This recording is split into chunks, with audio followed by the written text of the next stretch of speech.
visible audience. Appreciate you guys being here today. Rob Live. Jim Chance in the house. Yes, I am. Glad to have you back. It's been a while, but we're on a roll today. Well, I want to urge anyone out there who hasn't to watch the Jim episode. It's got the dramatic title to it. I almost lost my eye. And although that sounds dramatic, that is real talk. Right, Jim? Yeah, it looks like I'm looking at a ghost in the thumbnail.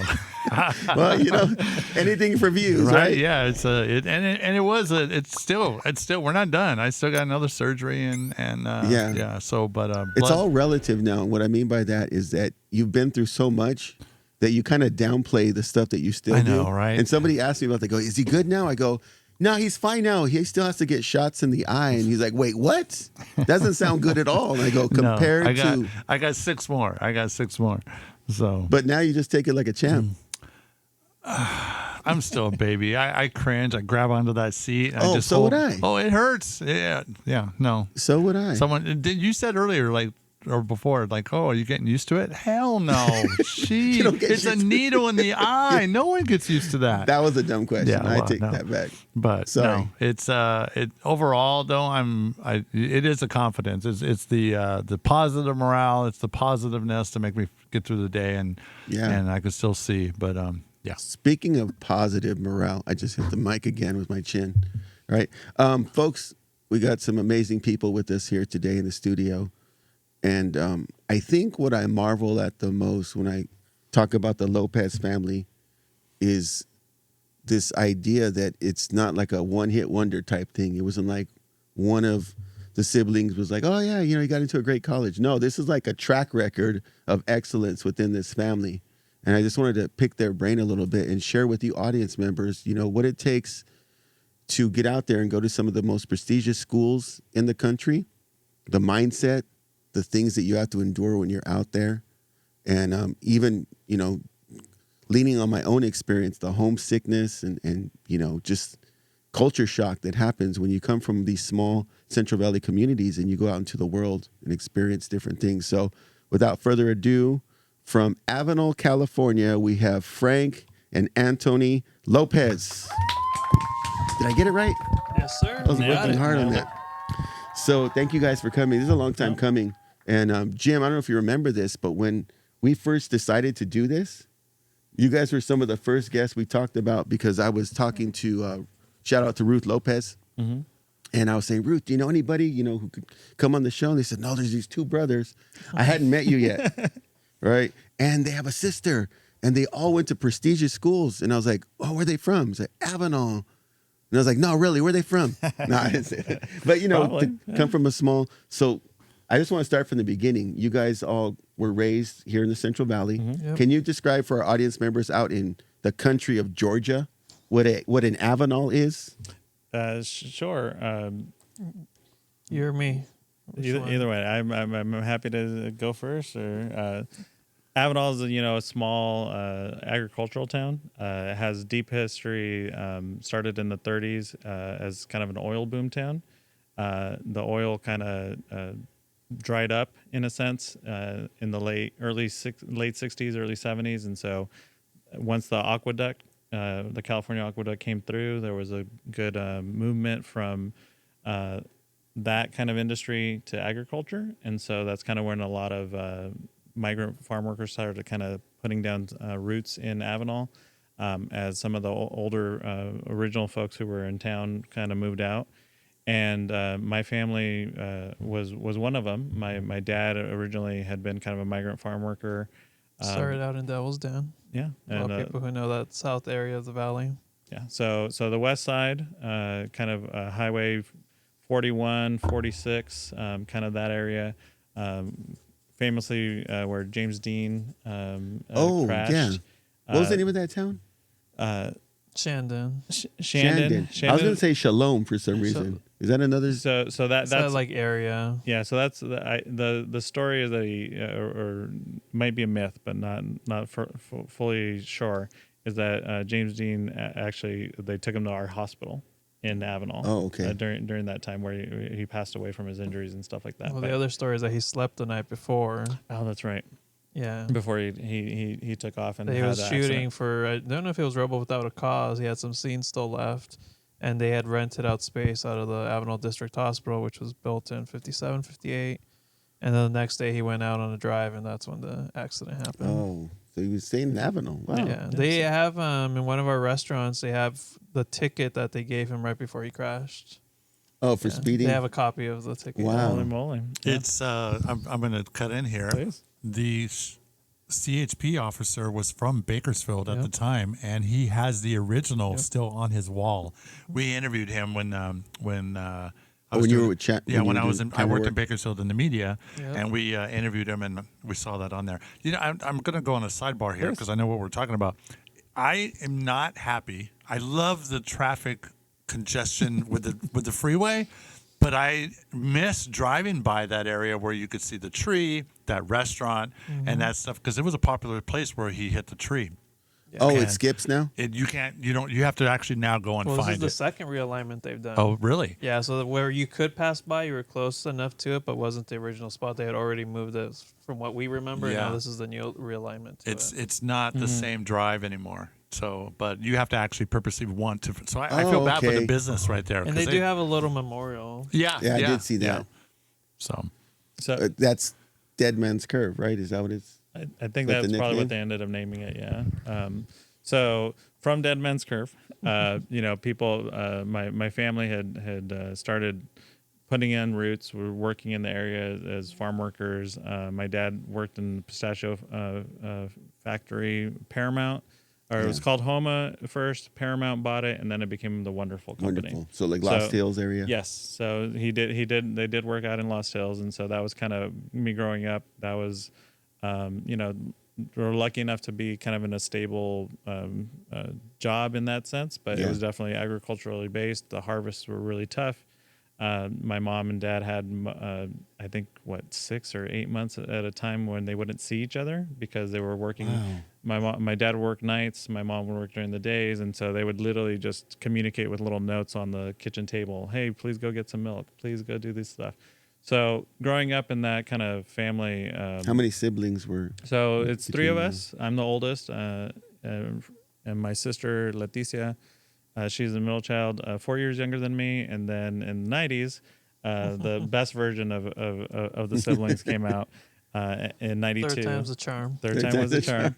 And so at that time, Tony came. I was already in middle school, I think, at that time. And then so when I Finally moved into our house. Yeah. Bought a house finally by then. We're able to- February 14, 1992. and we have it, Wow. we have it marked on one of the patios Valentine's and Day. stuff like that. Yep. So So they moved in. I was not born yet. Oh, okay, that's right. yeah, so they'd worked really hard to get that house.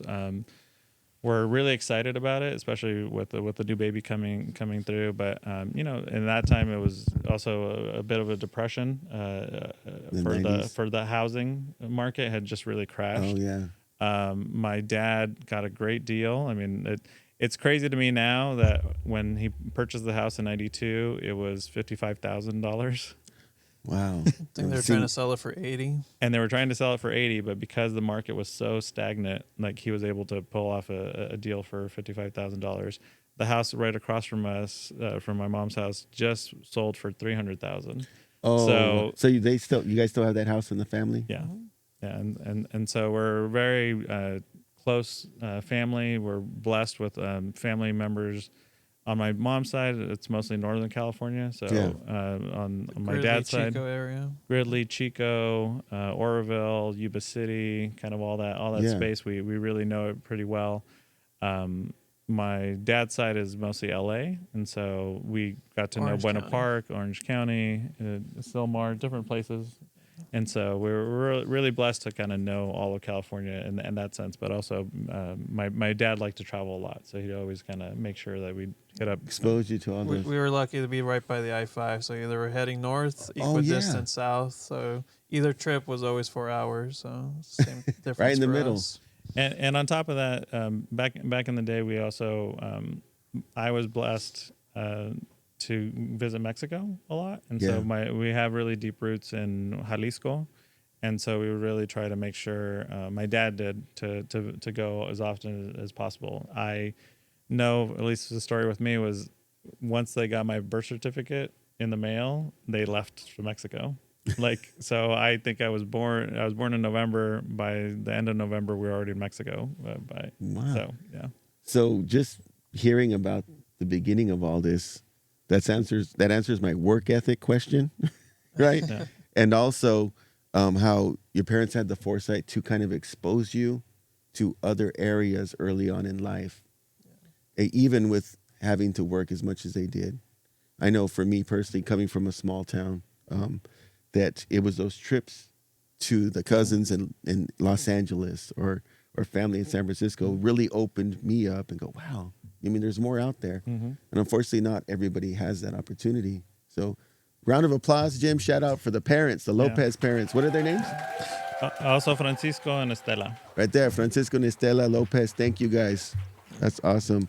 Okay, and so now you're in high school now, when I think the seed is first planted to maybe expand beyond Avenal. Yeah, I mean, I think I was really blessed. We had some really active counselors during that time. So shout out to those educators who would always kind of push us to do a little bit more, or at least to expose us to what horizons and possibilities there were out there. Academically, were you like locked in? You know, I think, you know, so here's. So I felt like I was always in school because my parents being kind of migrant workers in Avenal, there would be a migrant program. So during the summers, school would end, and then there'd be kind of the summer school program for migrant students. And so for me, I always really loved those. They'd give Trapper Keeper folders. Yeah. And then the nice thing about summer school was that in Avenal there's a pool at the high school, and Fridays were always pool day.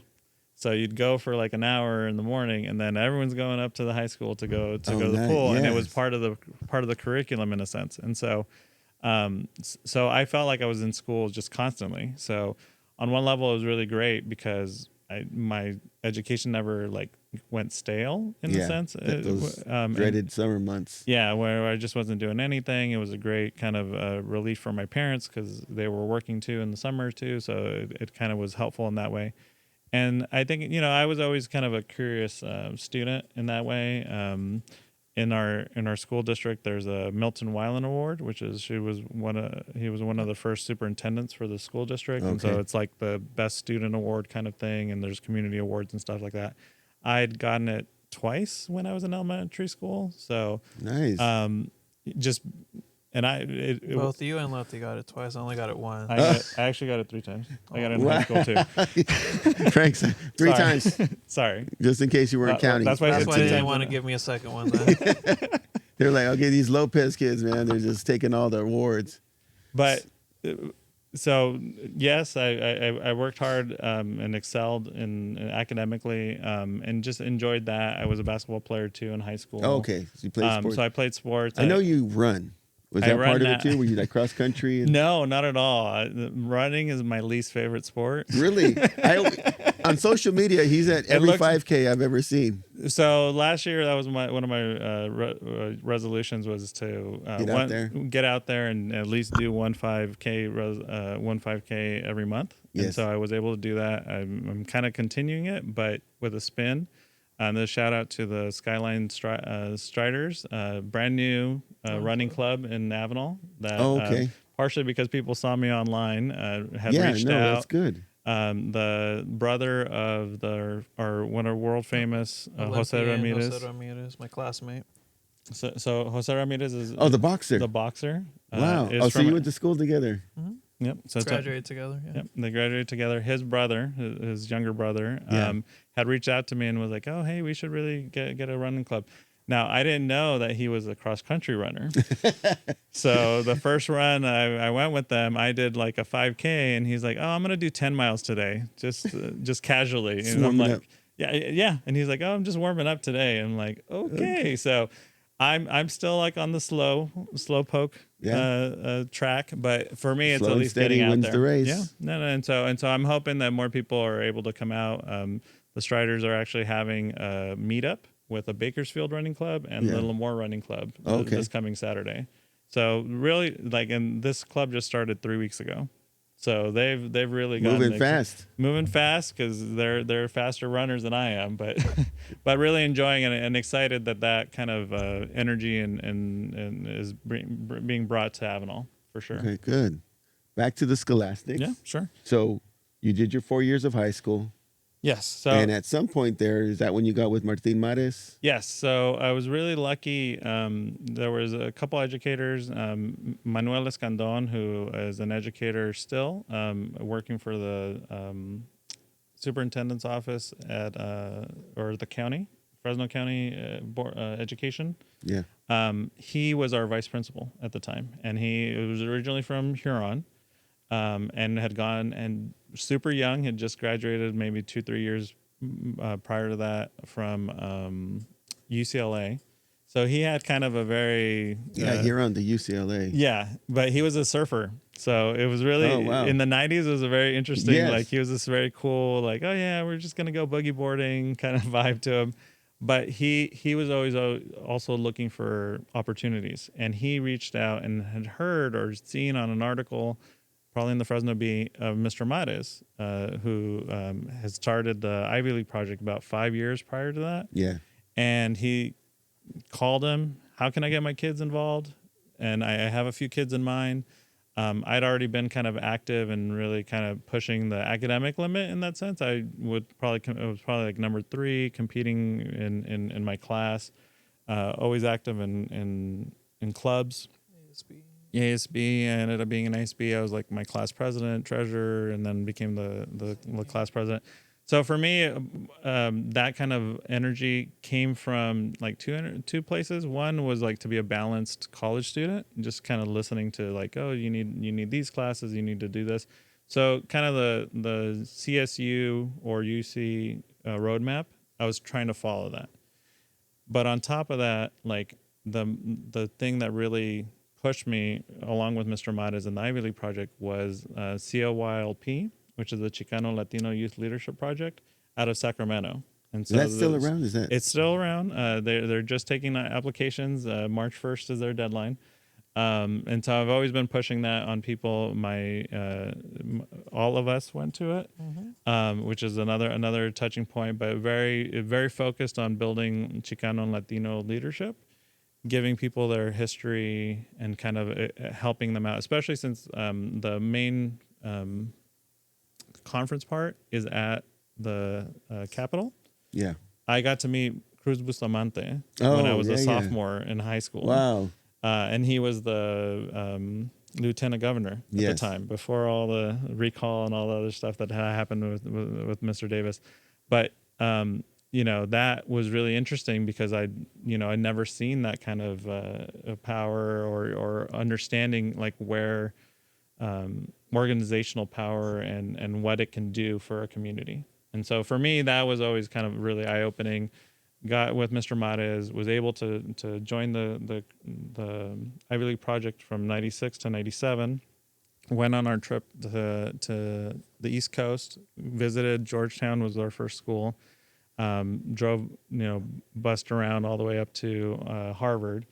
In the meantime, stopping at different places. At that time, they would actually get housing from the students. Yes. So I was really lucky to be able to be at all these different in the dorms with students, see that life, kind of feel what each college had their own kind of vibe, and how they really, what they were really interested in different things. And so for me, that was super eye-opening, drove me even more to at least apply to the East Coast. And I was lucky enough to have been accepted to... So you were a senior when you went on that trip, or junior? And then next year you applied. Correct. And you got in. And I was very blessed to get in. I mean... And just for the audience, what was the school that accepted you decided to go to? So I was accepted to Yale, to Brown, Columbia, and Georgetown. And so I did, I'd hoped to get into Harvard. I didn't get into Harvard. My best friend Isaro did at that time. Yeah. Bula for him, for sure. But I still think Yale's better, especially now having gone. Not just because I went, but because there's just a different kind of vibe. Attitude to the place. And at the end of the day, it really fit me a lot better, I think, in that sense. And so, not to knock on Harvard, they're amazing. They have, but they are definitely a different vibe, personality almost in a sense. Yeah. And so, just like different schools have different vibes. Yeah, not any better words, just different. Just different. And so, but in that sense, it was really again a blessing in so many different ways. My parents were like ecstatic. Yeah, I can imagine. For me, but also really worried because it's where you're going. You're going 2,000-3,000 miles away. Where are you going? And we're not going to get to see you. And like I tease my kids, I'm like, we didn't have cell phones at the time, so you'd check in maybe once a day, or you'd write letters. I still have a lot of letters from pen pals in that time from mailing back and forth. I go, you didn't have this instant like, oh, let me just get on a video and I'll just check in how you're doing and all calling cards. Buy calling cards at that time. That was a big thing. So it's definitely a different world. I mean, when I flew on TWA. That's how old I am. So I'm dating myself. Wow. So we're gonna pause you right there because we're gonna catch Anthony up. Please do. So you're in high school now, right? And what was your mindset going into high school? Oh, well, I had a different sort of start to that experience. So by that point in time, my parents, and particularly my father, was more invested in spending time in Mexico and having built out our family ranch of cattle business. He had retired at that point. Oh, okay. Yeah. And so I actually was not supposed to be going to high school in Avenal. Oh. Where were you supposed to go? So I was that summer after middle school, after my 8th grade. My dad was really gung ho about, because he had been spending more time in Mexico, and my sister had already gone to school. Frank was, raising his family, so it was just my mom and I in Avenal. So at that point, he was like, "Well, let's, I want you guys here in Mexico," and I had been helping out since I was 8 or 9 summers. Ever since the 2000s, I had spent every summer and winter vacation in Mexico, and slowly grew into helping my dad on the ranch and being more and more involved. So at that point, what would I have to been, like 14, 13? I was already driving a tractor, helping vaccinate cattle, helping with a lot of different aspects of the operation. Yeah. I've been driving a tractor since 9 or 10. Wow. So, and driving a truck and everything. I mean, it's all different in Mexico. But at that point, the idea was, well, go to school here. It's the same thing. You can still go to college wherever you want.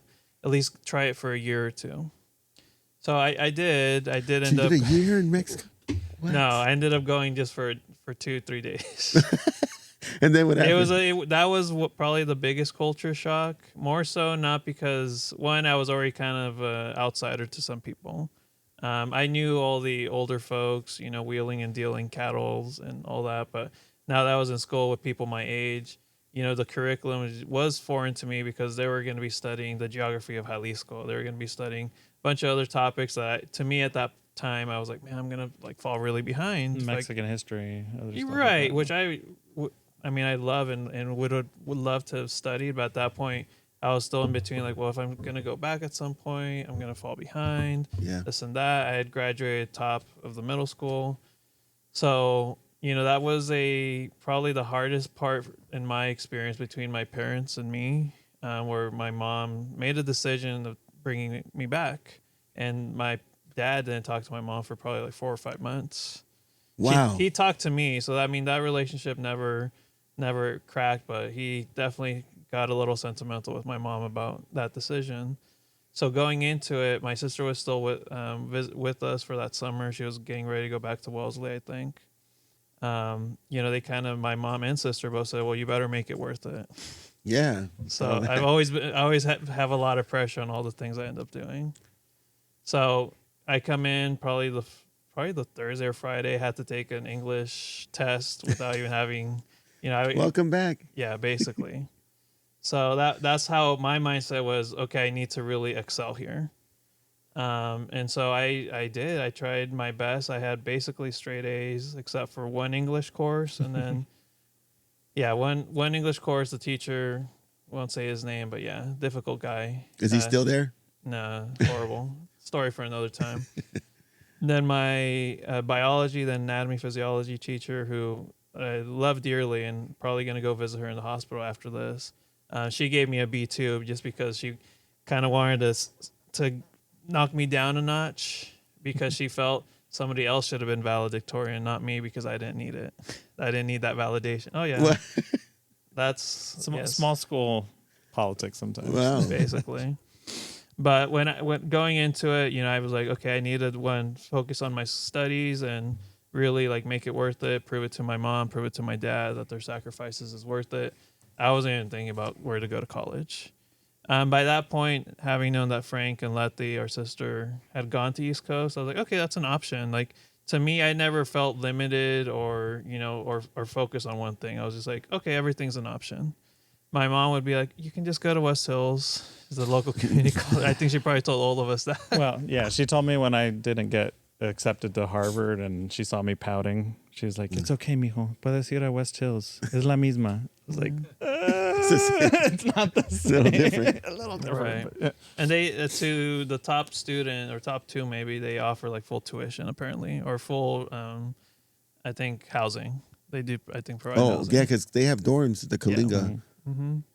So, irregardless, still was going back to Mexico all the summers and winters vacations. So that still was continuing. So I never got to do some of the other like programs that other students got to do. My sister was able to be part of the Kalinga Huron Avenal House. Chaw House. Chaw is what it's House. called, yeah. Where they'd go do like a summer immersion at UC Berkeley. I never got to participate in that. So I was competing with students who were getting extra credit through that. So I had to do online classes through West Hills to kind of keep my GPA up. And I actually ended up taking a lot of my senior year classes as a junior. So U.S. government and then econ. I took it as a junior with all the seniors because I had taken U.S. history and I forget what other course through West Hills. So I was a little advanced in some things.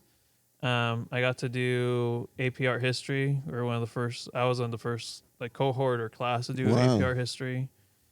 We did a 0 period class, me and my classmates, with Spanish literature. So we AP Spanish literature. So I mean, a group of us were really go-getters. Sobresalientes. Yeah, we had been part of the GATE program. So like all the students, compared to when I went to college, with friends I made in college, I had friends I had known since kindergarten, and all of us did, kind of the same group of friends. We knew where they lived and everything. So, I mean, I did the most, I also did basketball, only JV, because then I got involved in ASB. I was also class president and such. So all three of us kind of had the same trajectory, so to speak. We're all three And valedictorians. the leadership. Oh, all three made it. I thought, I for some reason, I thought was it the English teacher? Or? Oh, that B I So got? They tried. They tried. So yeah, my English teacher, Miss Chipman, was really harsh on us as well. We just our science teachers were really pushing us in a lot of different ways to kind of make sure that we were ready for But still ended up on top. Trying to. Wow. Yeah. So did you also get involved in the Ivy League project? Or? Yeah, Letty did too, and so did I. Georgetown actually was the last school we visited, so it was Frank's first one. Oh, okay. And at that point, Mr. Myers wasn't really letting students stay in the dorms. Me and two others got to stay at the dorms, and that evening we got to be part. Well, Mecha the Georgetown was the ones who hosted us, and then those students we got to stay with them. Georgetown. Yep. Wow. I ended up being super involved in Mecha when I was in college. They took us to a party, walked around and everything. So again, Georgetown, not at all on my radar. I never knew about the Hoyas, never knew about basketball, any of that. And being in DC, because then the next day we got to kind of go to the National Mall and do everything. All the stuff there. But I was like, oh, like this, I would really consider Georgetown because I kind of wanted to follow Frank's footsteps. I wanted to go to Yale. I did not end up getting accepted into Yale. Got waitlisted for Brown, got accepted into Wesleyan, and then I was like, okay, well, either I go to UC or I'm probably going to Wesleyan because I didn't hear anything from Georgetown. They're one of the last ones I got any response from. I remember getting the letter. I went to the mail. It was after school. and it was just a regular envelope. Not and a this good is sign. this is Not a their good thing. sign. Not a good sign. And so I go to my mom's room, and she's like, "Oh, que llegó?" Like, Georgetown, I didn't get in, and I was actually bummed. I was like, "Damn, like I really didn't get into any of these schools." Probably because I'm not a great test taker, so my SATs, ACT were average. My mom opens it, and mind you, she doesn't speak English. She would read the newspaper. You can understand, Yeah. but not. Yeah. And I just was looking out the window, and she's like, "No creo que esto no lo que dice, creo que sí se aceptaron." Like, no lo entiendes. Eso quiere decir que no. And you hadn't even looked at it. No, she opened it. Oh, wow. Yeah. So then I'm like, and she was insistent, like, fine, let me. What? Yeah. Wow. So for that, I think that was faith telling me go to Georgetown, and that ended up being probably the best school for me, because I always thought, well, if I go to Yale, there's not going to be that much student life. It's in New Haven. There's not really anything to see or do. I have to go to New York if I want to do anything. DC, there's always something happening. I was really fortunate. I was able to join the Baile Folklorico group and then go dance at the White House and meet President Obama. Wow. Yeah, it's a great picture. That is where he's really in the middle cool. and Obama's there with him. Man. So, What was the White House like? smaller than you think. Oh, okay. Definitely. Well, when you see it from the outside, it looks really small, and I mean the hallways and everything are pretty constricted. I mean, it was the Obama era, so it was just really nice to be there. I had hoped to gotten into the Oval Office, but they took us to the Roosevelt Room. That's where we took our picture. And where did you guys perform at? We performed in the Rose Garden. Wow. when it was the Rose Garden. No, is it now the Trump's It's garden? a patio. He did it just a straight patio. Just But yeah, Oh. so it is right beside Yeah. the Oval Office. So they had a little dancing pad for us. I was taking some secret pictures. So if you ever look at Getty's images, you'll see me with my phone. You'll see Secret Service. We're taking pictures too. Yeah. Wow. It was You're a troublemaker already. undercover. So the part that also is very remarkable to me in your guys' story, I mean, going to these prestigious schools, the work ethic, your parents, but then this next step, which is I'm established, I've got all these opportunities in DC and Connecticut, but I'm going to go back to Avenal and put in work there. That's a very profound decision to make that I would assume most people would be like, I'm over here now and I've got all these opportunities here. I've created a network and most people stay. So I wanted to ask both of you to kind of respond to why come back. Well, we each had a different path returning. And I think what I'll start with, I think for each of us, we love and really have a lot to give, a lot that we owe to Avenal, the experience that allowed us to have. People would say, that we were like the big fish in a small pond because we just absorbed and took advantage of every opportunity that they'd give us. Frank especially, and my sister especially, we all had different experiences, but we definitely tried to do as much as we could. And Very blessed. Yeah. blessed, and we had that flexibility because of our parents, that they trusted us to, they trusted the school system, and they trusted that we were doing what we needed to do. I mean, we've all been hungry to do something, improve ourselves. Our parents were not like helicopter parents they weren't checking our work.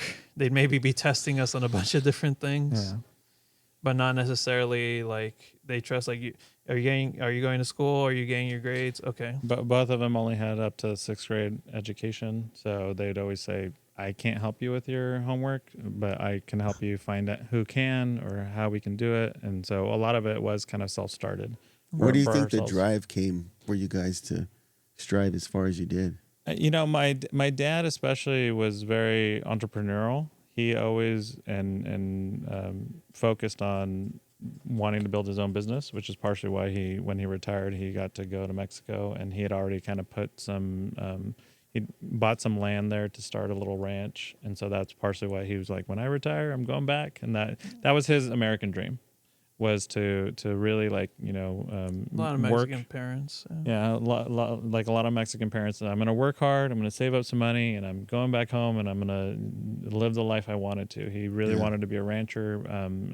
When he was growing up, he really admired that life. He wasn't a cowboy in any sense, but Our mother was more. Yeah, actually born and raised on a ranch. He was born in the city.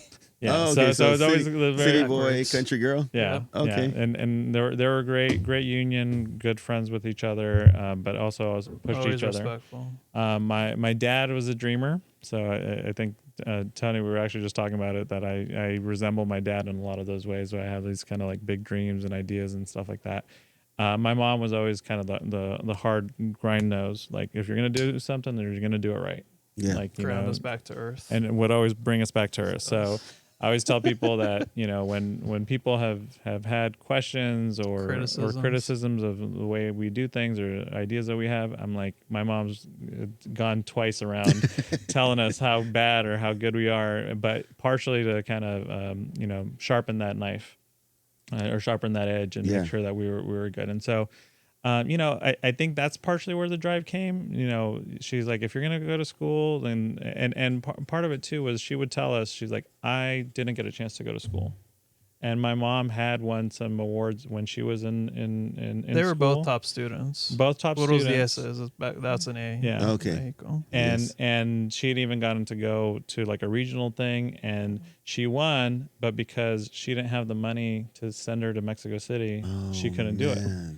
So part of that was always like, please, for me, push yourself as far as you can in education. Do what I couldn't do, and I will give you whatever you need, and make it worth it. And make it worth it. And our parents were very good at that. I never felt like I needed like we were for want of anything.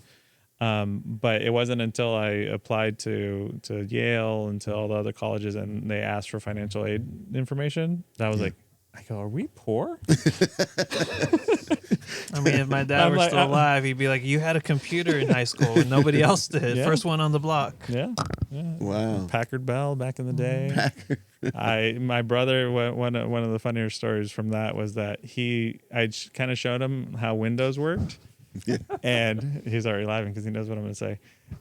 And I'd be like, don't download too much stuff, or don't make too many files and all this other stuff. We And installed some stupid program. yes, we had messed up the menu. So yes, the menu had changed, and he didn't like it. So he went into the C drive, saw Windows, and goes, "We don't have Windows." Click delete. And deleted the whole operating system. Some program files or something. This was back when it was. It. This was back when it was 95, Windows 95. Yeah. So you could totally do that. And then my dad's like, "How come the computer's not working?" And I'm like, "I don't know. What'd you do?" Hey, he learned how to use a computer. Too. Yeah. Play solitary, and then he learned how to browse the web and everything. Yeah. Excel. Wow. So we've always been precocious and curious. I think I even to this day and we like to learn and teach ourselves things. Yeah. I think it's partially, like I said, my dad had these bigger dreams, had ideas for a lot of different things. My mom would be kind of the implementer. And so, we were a good team in that way, especially as a family. My sister too, she's probably more to the grindstone. I've always had really, I've been lucky that I can be, tests aren't difficult for me. Yeah. I don't get anxiety. I kind of can do them and all other stuff. My sister was just a hard worker. She would study her butt off. Tony as well, kind of probably a mix of both of us in that way. And I'm a good test taker. But yeah. So, going from Washington, D.C. and Connecticut back to Avenal, what was the mission, the mindset coming back? Was it to give back to the communities you guys were from? Partially. So partially it was always that. I mean, a lot of the people, like Tony said, I've always felt very blessed to have grown up in Avenal. Very just idyllic in a lot of different ways.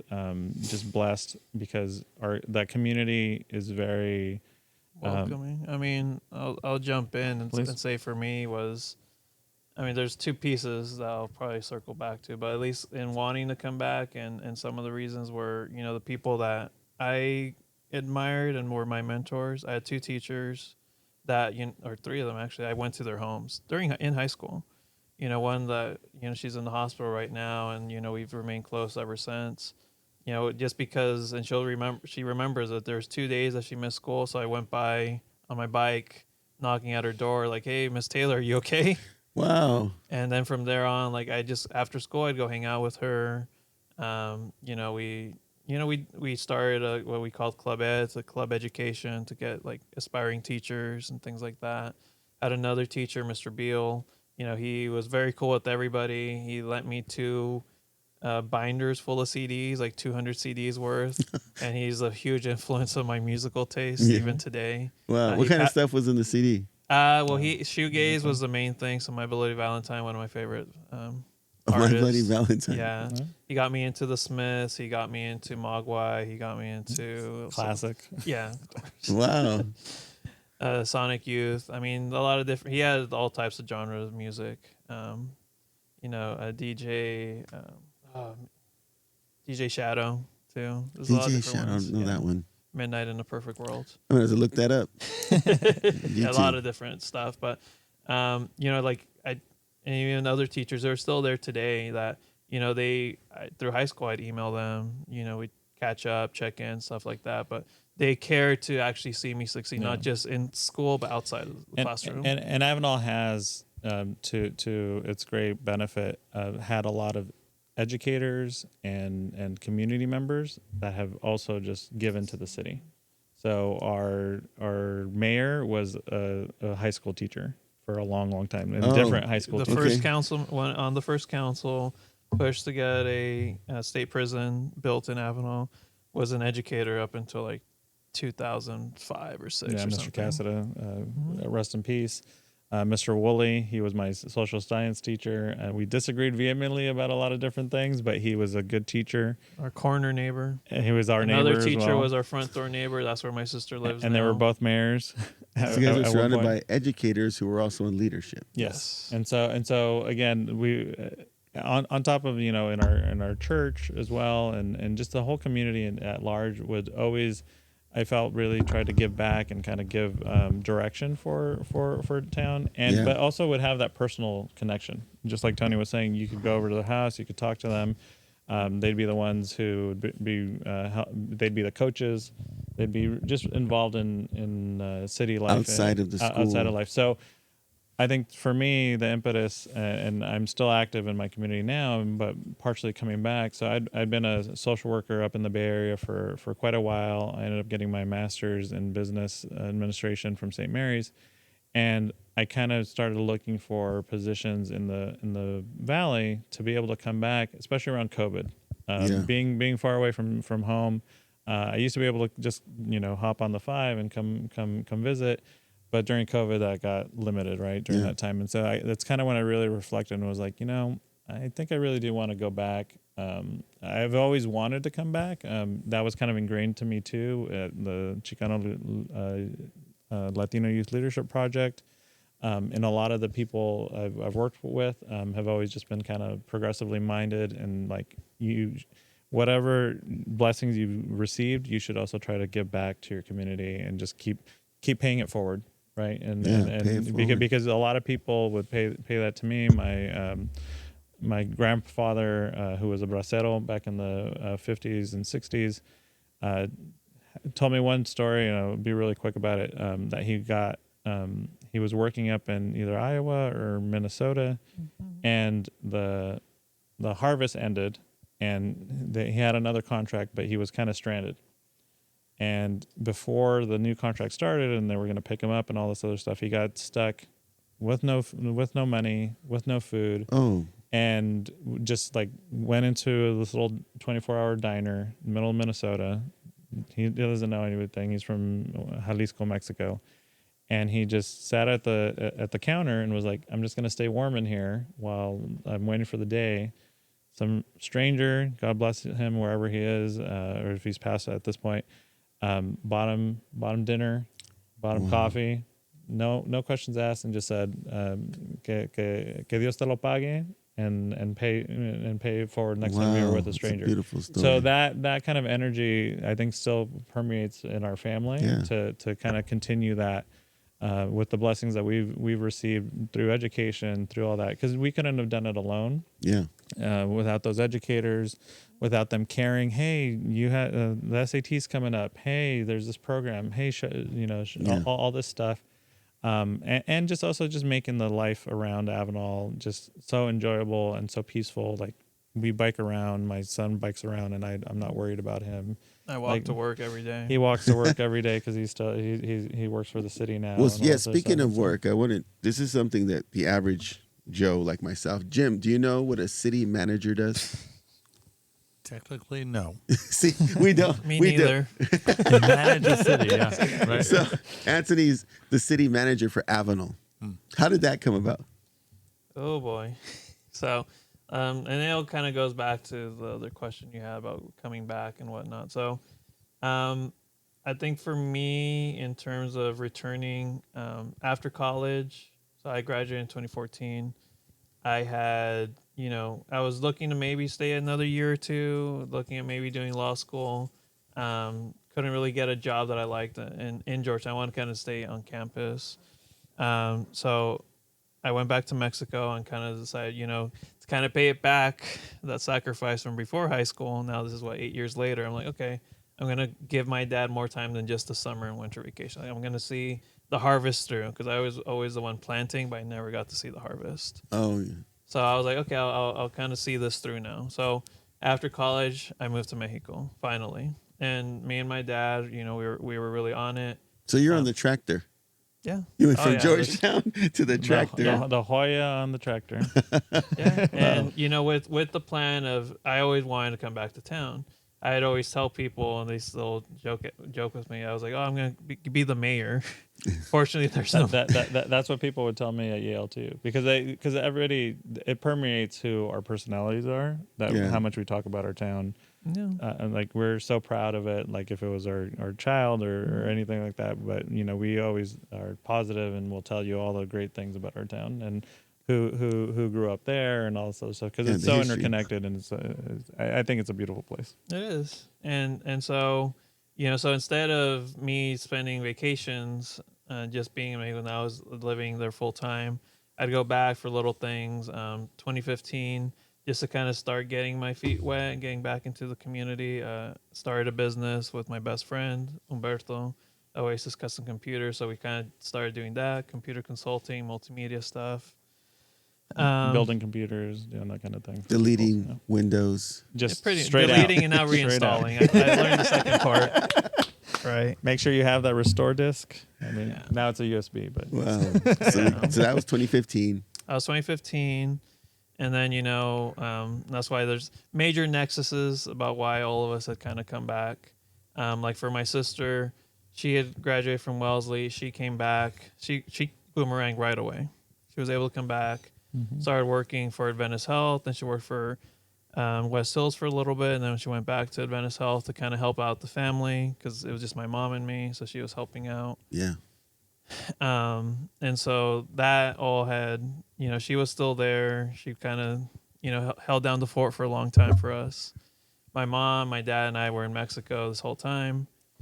She became a school board member. Yeah, she got super involved too. Yeah. I was raising a family. She was on the same ballot with Obama. Yeah. Oh, wow. Yeah. Yeah. So knowing I wanted to come back at some point, wasn't sure how. City, the local government, all that, no clue. And mind you, our next door neighbor to the left of us, or north, was the city manager for. She ended up being city manager for 26 years. Works for the city about 36 or 37 years. Melissa Whitten. Wow. So I'll talk to her today. So my whole time, I don't know what a city manager is. Like I said, I still don't know what that is. But over time, we decided to kind of trying to figure out how to even say it. No, well, unfortunately, my dad passed away while Tony was working over there, and that kind of put a crimp to the Mexico side of things, but kind of let Tony come back to Avenal and kind of regroup during the time of his loss. So, big tragedy had happened. We were in the business and whatnot, and then he passed away. It was all the unfortunate violence that's been going on in Mexico. We were both involved in it. I was able to come out of it injured, unfortunately. Oh, So wow. No. had to take some time to recover. I was assuming illness, but No, this is a whole different. Yeah, a whole different ball game. Yeah. So that happens October 2016. My mom and I are able to come back in December. And so it's me recovering from a leg injury. I had been shot. Oh. It's. How do you process the trauma of it? It's was a moment that happened 2 weeks of my life that, I like to say I've been to hell and back at this point, losing my dad 1 week into it. But, at that point, because of the 2 years I got to spend with him basically nonstop, I think did give me that moment and Closure. that closure in a sense, because even like 2 or 3 days before he had told me how proud he was and that he's like, at this point, there's nothing more I can teach you. So Dios sabe por qué things happen the way they happen, but I've never had that sort of resentment or, of course, horrible how it happened. It's, it does upset me still, but at least my feelings with my father, I got to enjoy a lot of him. So coming back in December, I'm recovering. My sister, who's always been the one who pushes us for everything, she is picky as hell. And she's driven. She's driven. Yeah, driven, and she almost nags us on everything. Shh, don't tell her that. Tells me, hey, I was looking to be like a teacher, substitute teacher, something just to start doing something. And the opportunity had been open since October of 16 as an associate planner with the city. Don't know what a planner is at that point either. So I apply, and as things would happen, my second interview was with our neighbor. And, yeah, and she's like, well, because she knew I had a degree, nothing to do with planning or anything, but they knew I could write because they made me do some essays about how I would like fix some problems. And she's like, well, do you even want to like it'd be so great if we want to have people come back to town. Like that was her big thing, like having people from town, especially in a small community. They want to have people who live and have experience in the town. It's like, do you actually want to do this? Like, yeah, I've always wanted to be back in town. I just don't know what this is. I don't even know what you do. And I even told her that, like, I don't know what a city manager is. I'm just barely, learning all of this stuff. That's brave in an interview. All I knew about the city is that's where you went to go pay the water bill. Yeah. I remember my mom, we'd park right in front. Here's the check. Go take it. Yeah. And never knew all the little offices and stuff. And our city hall was never built as a city hall. This warehouse is way bigger. Yeah. It is. In City Hall? Yeah. Oh, yeah. Wow. Yeah. And so she's like, well, if you're like serious about like being in the community and whatnot, then, this is like it. as soon as I get home and like I sit down to have a quick lunch with my mom, she called me. The city manager called me and say, hey, like we'd like to offer you the job, which I guess was unheard of because usually it wasn't her calling to let people know that they had gotten a job. So that kind of kicked me off with the city. That'll be March 13th was when I started 9 years ago, 2017. And within maybe 2 to 3 weeks, I finally kind of understood what a city manager did, which is, the head of the local government, the liaison between the elected officials and then the community and running the day-to-day stuff. Okay. So what you would think a mayor kind of does, we were kind of talking about this on the way here. What you think a mayor gets to do has, but just all being kind of under the direction of 5 elected officials who are kind of the funnel for the community. Yeah, different sized cities have different setups for that. Yeah, and especially Avenal it's about 15,000 people who live there. That's the population, and so in terms of income and all the other stuff that the whole city gets, a city manager system works a little bit better in that sense because he's the administrator of it. He or she, and then the council kind of gives direction with and authority what to do. And they have all the actual and the legal authority to do that since they're elected, so they're able to do that. Okay. So it's but it is a mix of both in terms of needing to they'll say, hey, we need this to happen with the police. Our administrator can actually do it. Yeah. And then he is the head of it, kind of the top of the HR. Sounds like a lot of meetings. There's a lot of meetings all happening. the time. but like I said, took me 2 or 3 weeks to kind of realize what she actually did and seeing what I had seen growing up that not much had really changed in the community. We still had all we ever had was a Subway, all the gas stations. Oh, We finally had a Family Dollar from the time I went to college and back. Yes. I'd always tell people when I was in college, I'm like, Avenal's like 5 to 10 years behind the rest of the valley or big cities because it's just a small city, and so the growth was always really, really slow. yeah.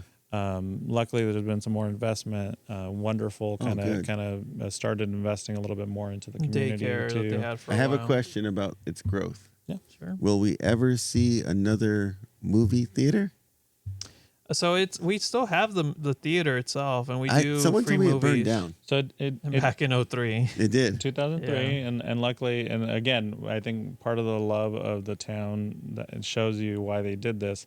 They rebuilt it so the facade is the same as it was, if not better, Yeah. and then the reimagined interior it was inside because it was just one big one big screen, nothing else. Now there's 2 screens, a ballroom, and now meeting rooms in the back. Oh, you're- but that was all done there. to. and you're welcome to come. Are they showing movies these days? We'll do it for once a week. We do try to do an activity or something out there, and we'll Yeah. do like a free movie Oh, evening. very cool. City council Because meetings it's are there. too expensive to do like first run movies Yeah. and sell tickets. There's just not enough demand. For the last day of the year, there was just a Stranger Things marathon of Yep. the fifth. Oh, of man, the we fifth missed thing. it. Yeah, I've been wanting Yeah, to we go had to a lot the of Avenal people movie had fun theater. with that one. yeah, we had probably about 150 people come through, which for our small community is a great thing. But it was free. It had popcorn. It was an all day marathon from 9 in the morning till 8 when That it is so finally ended cool. the five. And that's pretty cheap. That's just a Netflix Yeah. prescription. Well, yeah, but it was great. You know, Wait, when you people do had that to- publicly, do you have to pay Netflix to show? So that's why we did it with this one, because they did know that movie theaters were doing it, but they weren't allowing them to charge. Oh, okay. for tickets. Yeah. For tickets, you could do concessions because that was there, but for tickets, So Very we cool. took advantage of that opportunity. Strangers to be able to on show the it. big screen. Yeah. Great idea, Yeah, guys. on 3 screens, and we had one in Spanish. So our 4 our- screens. Wow. The Yeah. 2 screens, Oh, yeah, the we had it in the ballroom, morning. and then we had one in the concessions area so we could keep watching. Yeah, so it was As great. you're serving popcorn. Yeah, Oh, I missed it. yeah. You're always welcome. Yeah, next Anybody's event, I wanna welcome. be Avenal's definitely doing some big things. There's a new community center coming in. So yeah, I mean, we can talk about Avenal for days, but there's our Old Timers Day is going to have Lucha Libre this year, May 2nd. Lucha Libre. So come on over. They're a great group from San Jose that Wow. we've contracted, and so it's kind of our Heritage Days where we really honor the past from our oil foundations when the oil derrick burst in the Kettleman Hills and built out our town. To being able to have now a very Mexican American Latino town, Yeah. but that's still very proud of all its roots. Wow. I want to finish up with this because we always try to keep our audience in mind, right, when we do these interviews. And there's some kids out there who are from these small communities like Avenal or London or Cutler, what have you. A A Rosie. And they're probably thinking, what are the 3 to 5 things I should do now as a high schooler to prepare me to get into one of these prestigious schools and not only attend, but finish? Because I'm sure the dropout rate and the comeback whole rate, I mean, that's probably pretty big as well, just because of the culture shock. Sure. So what would you guys recommend? 3 to 5 things. Besides the typical, try to be as active as you can be, try different things, go for greatness and anything. I think one of the strongest points, and Frank probably felt the same, is that you have to have a lot of self-confidence. You got to really know yourself. I think some of my classmates in Georgetown who did end up either dropping out or transferring out, that was because they did get that culture shock. They were homesick. And, maybe they weren't so clear in their goals or just didn't feel the support from home. And it's all it's relative. It's difficult. My mom would tell Frank, come back home. And All the time. yeah.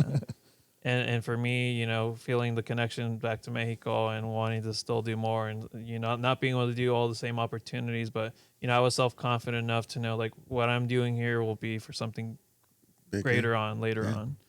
And so it's being able to keep that in mind and be as self-sufficient too, in a sense, but know when to ask for help. it's a tricky balance. And I think especially now, because in all ages have had their big changes, right? So I know when I graduated in 1998, it was the internet's coming. The internet's going to change everything, and it did. But we didn't know exactly how. Right now, AI is the big thing, and that's kind of the scary thing for all of us in all these different places. But, AI may be our new podcast partner. So all that stuff, and kids are feeling that because they're like, well, what do I go into? What do I do? Like, in terms of a pathway that's not really like it's not linear anymore, right? So it just kind of like is a mesh. So, and I was luckily enough to go to the Ivy League project yesterday and speak with some high school students as well and kind of ask the same questions. And what I was telling them was that we should really try to not look at it as much as a challenge, but as an opportunity, because it is going to be a great time for lots of new stuff, but you're also going to have to know yourself and be authentic to yourself, to what you need to do. And so I think for myself, like I ended up as a poli-sci major in college, partially because I really wanted to affect change in organizations and nonprofits and that kind of work. Yeah. And at first I wanted to be a lawyer, but then I was like, you know what? I want to do the direct work. I want to be with the people on the ground and do that. I'm like, oh, here, this program would be more direct than doing it kind of roundabout and all this other stuff. So in that sense, I think being able to have your focus on that and see how that fits into what your education would need, because a lot of people you're gonna also need to be flexible to be like, well, I'm going into engineering, but then this medical field is calling me too because I stepped into it, or I met a friend. And so Mr. Midas' calling card network is also a good thing, because outside of computer connections, our human connections are also what gives us that life, and which is partially, again, what brought us all back, I think, to Avenal, because we had that connection to that town. It's where our roots are, and why we're so proud of them in all these ways. And for the whole valley, Kings County, San Joaquin Valley, we were up at really hard. Always. Man, your family's a testament to hard work, and also this idea that, we can go out into the world, accomplish some great things, and still come back and serve our communities. For sure. I think that makes you all the more better, because if you're giving these opportunities to grow and find new talents, it's all the more reason to come back and share them. That's what I tell through Rotary, through the Avenal Museum, and through the city. We give out a lot of scholarships, and I usually end up, and it's always been a great pleasure of mine to give them out the scholarship nights to the high school. And Rotary gave me one of my biggest scholarships when I was in high school. So just paying it forward. And I remind the students as they're graduating, because one of the greatest tragedies for me growing up was seeing teachers, and maybe it's gone worse now, teachers who kind of look down at Avenal, think that there's no future, and tell the kids, you guys need to leave and never come back. Out. And so that's the one thing I rally against as much as I can. And when we give out the scholarship, we actually ask them to write essays about what they're doing, and that's going to help them, and if they'd ever consider coming back. Some of them do, like, I want to be a police officer and come back, or I want to come back and start a business here. And whether or not that ends up happening, as long as they're actually considering not looking at Avenal in a negative light, and we gotta be the change, right? And I've always said it, we lead by example. Yeah, and that's the whole point. I knew after 2-3 weeks starting at the city, like, okay, I want to do more. Like, I think I can actually affect change this way. That's why I applied to my master's at USC, did it, and got appointed right in the middle of COVID. So it's been 5 years of trying to do as much as I can to kind of create and form a community, a city where I'd be proud to raise a family in. Because that's what I want to see. I want to be able to look back at it, be proud of it, and have other families also be proud of, this is what we want. This is what Avenal is. Yeah. This is what we're proud of, because there's a lot to be proud of. 1996, just to throw out some history, we were a runner-up for the All-American award All American City Award. Oh, I didn't for the country. Oh wow! Yeah, Avenal was one of the finalists. Congratulations! Yeah. Wow. We didn't get it. But we were. You're in the mix. We were in the mix in 1996. So well, I think we can all agree that we're glad the Lopez family's back in Avenal, and we're going to continue to follow all the great things that you guys are doing. Thank you, Rob, for all that you do. Thanks, Jim. So we're going to say goodbye for now, but we're going to try to revisit you guys and see some new things happening in the future. Yeah, hopefully Letty can come and join us. Yes, we can have Letty as well. So I want to, from Anthony Lopez and Frank Lopez, this is James Chance and Rob Izquierdo saying love, peace, and chicken grease. We out.